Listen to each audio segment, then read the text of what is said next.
Ведущие, уважаемые присутствующие, Республика Таджикистан поддерживает все международные и региональные инициативы по противодействию преступлениям на почве ненависти.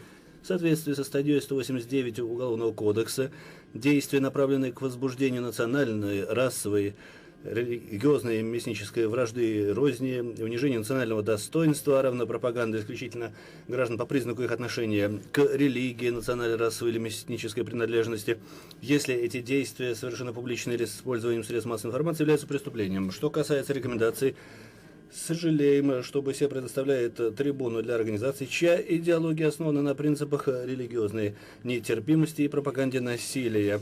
Я хотел бы сослаться на книгу основателя и духовного отца, запрещенной в Таджикистане партии Исламского Возрождения.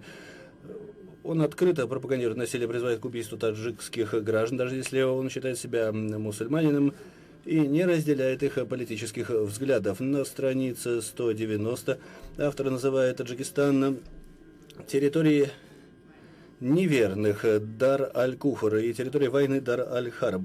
Иными словами, использует риторику и терминологию джихадистов, которая не отличается от ИГИЛ. На странице 198 автор говорит: те, кто проживает на территории врага, даже если они считают себя мусульманами, но не присоединяются к нам, являются неверными, и к ними необходимо относиться как к таковым. Можно забирать их имущество, проливать их кровь, а их браки считаются недействительными. Это два примера.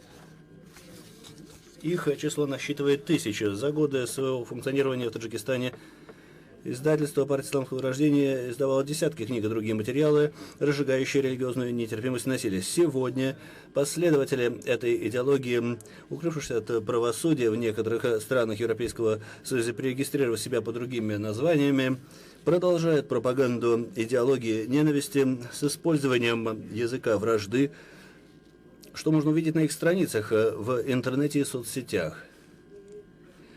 Исходя из вышесказанного, мы призываем БДИПЧ ОБСЕ, а также все остальные заинтересованные стороны обратить внимание на указанные факты и ограничить присутствие на официальных мероприятиях, площадках организации такого рода. Мы также любезно просим участников не закрывать глаза на факты. Большое спасибо, благодарю.